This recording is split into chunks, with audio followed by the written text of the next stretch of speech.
ಎಲ್ರಿಗೂ ನಮಸ್ಕಾರ. ನಿಮ್ಮೆಲ್ರಿಗೂ ಈ ನ್ಯೂಸ್ ಗೊತ್ತಿರುತ್ತೆ. 9 December 2024 Bengaluru based AI engineer ಆದ ಅತುಲ್ ಸುಭಾಷ್ ಅವರು ಸೂಸೈಡ್ ಮಾಡ್ಕೋತಾರೆ. ಯಾಕೆ ಅಂತ ರೀಸನ್ ಕೂಡ ತುಂಬ ಚೆನ್ನಾಗಿ ಗೊತ್ತಿರುತ್ತೆ.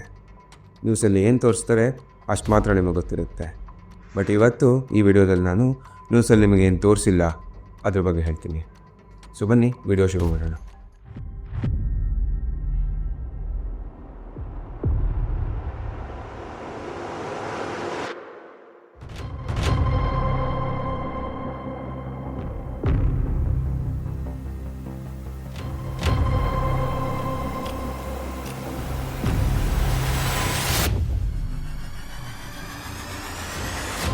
ಸೊ ನಿಮ್ಮೆಲ್ಲರಿಗೂ ಗೊತ್ತಿರೋ ಥರ ಅತುಲ್ ಸುಭಾಷ್ ಅವರು ಸಾಯಕ್ಕೆ ಮುಂಚೆ ಒಂದು 24 ಪೇಜ್ದು ಒಂದು ಸೂಸೈಡ್ ನೋಟ್, ಅದ್ರ ಜೊತೆಗೆ ಒಂದು 85 to 90 ಮಿನಿಟ್ಸ್ದು ವಿಡಿಯೋ ರೆಕಾರ್ಡಿಂಗ್ ಮಾಡಿಬಿಟ್ಟು ಇದನ್ನು ಪಬ್ಲಿಕ್ಗೆ ಅವೈಲೇಬಲ್ ಮಾಡಿದರು. ಸೊ ಈ ನೋಟಲ್ಲಿ ಅವರ ಸೂಸೈಡ್ಗೆ 5 ಜನದ ಹೆಸರು ಹೇಳಿದ್ದಾರೆ. ಸೊ ಅದು ಯಾರ್ಯಾರು ಅಂತ ಅಂದರೆ, first one family court judge ಆದಂತಹ ರೀತಾ ಕೌಶಿಕ್ ಅವರು. ಸೆಕೆಂಡ್ ಒನ್ ಅತುಲ್ ಸುಭಾಷ್ ಅವರ ಹೆಂಡತಿಯಾದ ನಿಖಿತಾ ಸಿಂಘಾನಿಯಾ ಅವರು. ಥರ್ಡ್ ಒನ್ ಅತುಲ್ ಸುಭಾಷ್ ಅವರ ಮದರ್ ಇನ್ ಲಾ ನಿಶಾ ಸಿಂಘಾನಿಯಾ. ಆಮೇಲೆ ಅವರ ಬ್ರದರ್ ಇನ್ ಲಾ ಅನುರಾಗ್ ಸಿಂಘಾನಿಯಾ. ಆಮೇಲೆ ನಿಖಿತಾ ಸಿಂಘಾನಿಯಾ ಅವರ ಅಂಕಲ್ ಸುಶೀಲ್ ಸಿಂಘಾನಿಯಾ. ಸೊ ಈ 5 ಜನರ ಜೊತೆಗೆ ಅವರು ರೀಟಾ ಕೌಶಿಕ್ ಅವರ ಕೋರ್ಟಲ್ಲಿ ಒಂದು ಆಫೀಸರ್ ಆಗಿರುವಂತಹ ಪೇಶ್ಕರ್ ಮಾಧವ್ ಅವರನ್ನು ಕೂಡ ದೋಷಿ ಅಂತ ಹೇಳಿದ್ದಾರೆ. ಸೊ ಈ 6 ಮೆಂಬರ್ಸ್ನ ಇವರು ನನ್ನ ಡೆತ್ಗೆ ಕಾರಣ ಅಂತ ನೋಟಲ್ಲಿ ಮೆನ್ಷನ್ ಮಾಡಿದ್ದಾರೆ, ಮತ್ತು ವಿಡಿಯೋದಲ್ಲಿ ಕೂಡ ಹೇಳಿದ್ದಾರೆ. ಮತ್ತು ಅವ್ರಿಗೆ 4.5 ಇಯರ್ಸ್ ಅಂದರೆ 4.5 ವರ್ಷದ ಒಬ್ಬ ಮಗ ಇದ್ದಾನೆ. ಅವನನ್ನು ಇನ್ನೋಸೆಂಟ್ ಅಂತ ಹೇಳಿದ್ದಾರೆ. ಬಟ್ ಒಂದು ಲೈನ್ ಮೆನ್ಷನ್ ಮಾಡಿದ್ದಾರೆ, ಅದನ್ನು ಹೇಳ್ತೀನಿ ಕೇಳಿಸ್ಕೊಳ್ಳಿ. He said his wife made his son his own father's killer. ಅಂದರೆ ಅವನ ಹೆಂಡತಿ ಮಗನನ್ನು ತಂದೆಯ ಮರ್ಡರ್ ಆಗಿ ಮಾಡಿರೋದಂತೆ. ಸೊ ಇವ್ರ ಮೇಲೆ 9 ಕೇಸಸ್ ನಡೀತಾ ಇದೆ. ಸೊ ಎಲ್ಲದು ಜಾನ್ಪುರ್ ಕೋರ್ಟಲ್ಲಿ ಕೇಸಸ್ ನಡೀತಾ ಇದೆ. ಇಲ್ಲಿ ತನಕ ಸುಮಾರು 40 ಸತಿ ಅಂದರೆ 40 ಟೈಮ್ಸ್ ಬೆಂಗಳೂರು ಟು ಜಾನ್ಪುರ್ ಕೇಸ್ಗೋಸ್ಕರ ಟ್ರಾವೆಲ್ ಮಾಡಿದ್ದಾರೆ. ಸೊ ಯೂಶುವಲಾಗಿ ಒಂದು ವರ್ಷಕ್ಕೆ 24 ಲೀವ್ಸ್ ಕೊಡ್ತಾರೆ ಅಪ್ರಾಕ್ಸಿಮೇಟ್. ಇವ್ರು ಹೇಳ್ತಾರೆ ನನಗೆ ವರ್ಷಕ್ಕೆ 23 ಲೀವ್ಸ್ ಇದೆ, ಬಟ್ ನಾನು ಇಲ್ಲಿ ತನಕ 40 ಟೈಮ್ಸ್ ಹೋಗಿದ್ದೀನಿ ಕೋರ್ಟ್ಗೆ. So you can imagine my situation, ಅಂದರೆ ಕೋರ್ಟ್ ಕೇಸ್ ಫೈಟ್ ಮಾಡೋಕ್ಕಾಗುತ್ತಾ ಇಲ್ವಾ ಇಮ್ಯಾಜಿನ್ ಮಾಡಿ ಅಂತ ಜನಕ್ಕೆ ಕೇಳ್ತಾ ಇದ್ದಾರೆ. ಸೊ ಇವರು ಸುಮಾರು ಇನ್ಸಿಡೆಂಟ್ಸ್ಗಳನ್ನು ಮೆನ್ಷನ್ ಮಾಡಿದ್ದಾರೆ. ನಾನು ಒಂದೊಂದೇ ಹೇಳ್ತೀನಿ. ಸೊ ಫಸ್ಟ್ ಒನ್ ಬಂದುಬಿಟ್ಟು 21 ಮಾರ್ಚ್ 2024 ಇದು ಜಾನ್ಪುರ್ ಕೋರ್ಟ್ ಸೆಷನಲ್ಲಿ ನಡೆಯುತ್ತೆ. ಇವರು ಮತ್ತು ಜಡ್ಜ್ ಮಾತಾಡಬೇಕಾದ್ರೆ ಇವ್ರು ಹೇಳ್ತಾರೆ, ಈ ಥರ ಟೆನ್ಷನ್ ತಡೆಯೋಕ್ಕಾಗ್ದಲೇ ತುಂಬ ಜನ ಹುಡುಗರು ಸೂಸೈಡ್ ಮಾಡ್ಕೋತಾ ಇದ್ದಾರೆ ಅಂತ ಇವರು ಜಡ್ಜ್ ಹತ್ರ ಹೇಳ್ತಾರೆ. ಸೊ ಆ ಜಡ್ಜು ಸಪೋರ್ಟ್ ಮಾಡೋದು ಬಿಟ್ಟು ತುಂಬಿ ಸೂಸೈಡ್ ಕ್ಯೂ ನಹಿ ಕರ್ಲೇತೆ ಅಂತ ಹೇಳ್ತಾರೆ. ಅಂದರೆ ನೀನು ಯಾಕೆ ಸೂಸೈಡ್ ಮಾಡ್ಕೊಳ್ಳಲ್ಲ ಅಂತ ಅವ್ರಿಗೆ ಫನ್ನಿಯಾಗಿ ನಕ್ಕೊಂಡು ಕೇಳ್ತಾ ಇದ್ದಾರೆ. ಸೊ ಅವತ್ತು ಇನ್ನೊಂದು ನಡೆಯುತ್ತೆ. ಏನಂದರೆ, ಸೊ ಜಡ್ಜು ಡೈರೆಕ್ಟಾಗಿ ಪಬ್ಲಿಕ್ ಕೋರ್ಟಲ್ಲಿ ನನಗೆ 5 lakhs ಕೊಡಿ ಕೇಸ್ ಸೆಟಲ್ ಮಾಡಿಸ್ತೀನಿ, 5 lakhs ಕೊಡಿ ಕೇಸ್ ಸೆಟಲ್ ಮಾಡಿಸ್ತೀನಿ ಅಂತ ಹೇಳ್ತಾರೆ. ಸೊ ಅದು ಕೂಡ ಈ ನೋಟಲ್ಲಿ ಮೆನ್ಷನ್ ಮಾಡಿದ್ದಾರೆ. ಇದಾದಮೇಲೆ ನಾನು ಅವಾಗಲೊಬ್ಬರು ಆಫೀಸರ್ ಬಗ್ಗೆ ಹೇಳಿದ್ದೆ, ಪೇಶ್ಕರ್ ಮಾಧವ್ ಅಂತ. ಸೊ ಈ ಪೇಶ್ಕರ್ ಮಾಧವ್ ಅವರು ಅತುಲ್ ಅವ್ರಿಗೆ ಕಾಲ್ ಮಾಡ್ತಾರೆ.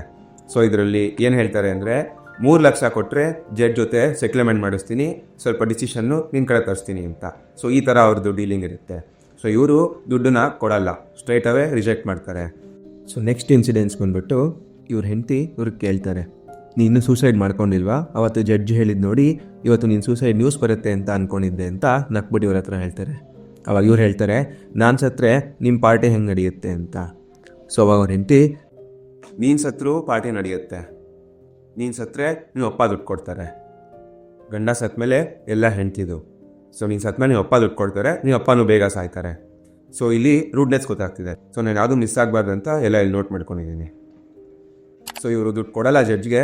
ಸೊ ಒಂದು ಬಯಾಸ್ ಜಡ್ಜ್ಮೆಂಟ್, ಅಂದರೆ ಒಂದು ಮೋಸವಾದಂತಹ ಜಡ್ಜ್ಮೆಂಟ್ ಪಾಸ್ ಮಾಡ್ತಾರೆ.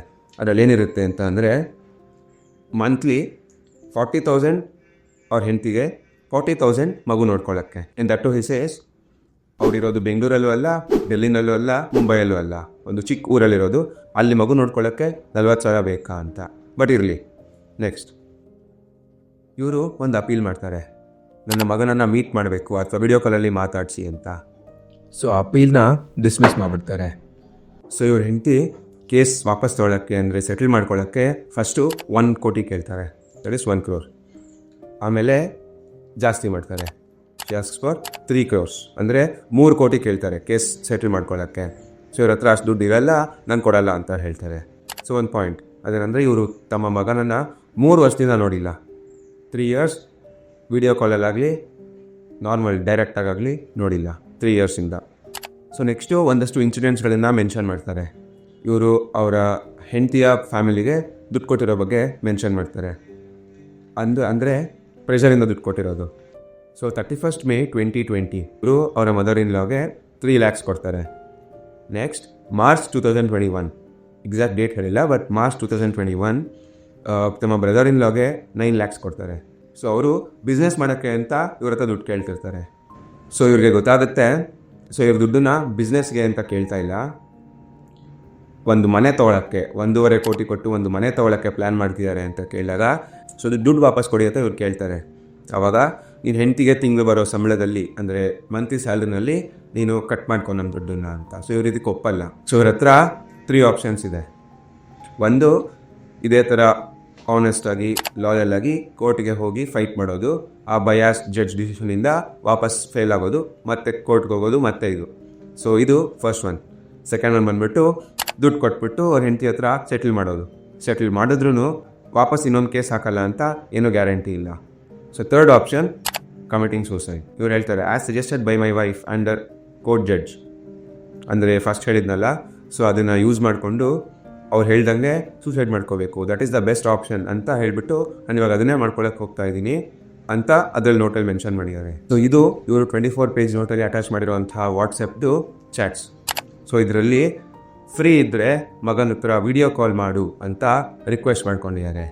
ಲಾಸ್ಟಲ್ಲಿ ಅವ್ರ ಹೆಂಡತಿ ಹಾಕಿರೋ ಮೆಸೇಜ್ ನೋಡಿ, ನಾನು ವಿಡಿಯೋ ಕಾಲ್ ಮಾಡಿಸಲ್ಲ, ಮುಗೀತು. ಸೊ ರೂಡ್ನೆಸ್ ಎಕ್ಸ್ಟೆಂಟು ನಿಮಗೆ ಗೊತ್ತಾಗುತ್ತೆ. ಪಾಪ ಒಬ್ಬ ತಂದೆ ತನ್ನ ಮಗನ ಹತ್ರ ಮಾತಾಡಬೇಕು ಅಂತ ರಿಕ್ವೆಸ್ಟ್ ಮಾಡ್ಕೋತಾ ಇದ್ದಾನೆ, ಅದಕ್ಕೆ ಹೆಂಡತಿ ಬಿಡ್ತಾ ಇಲ್ಲ.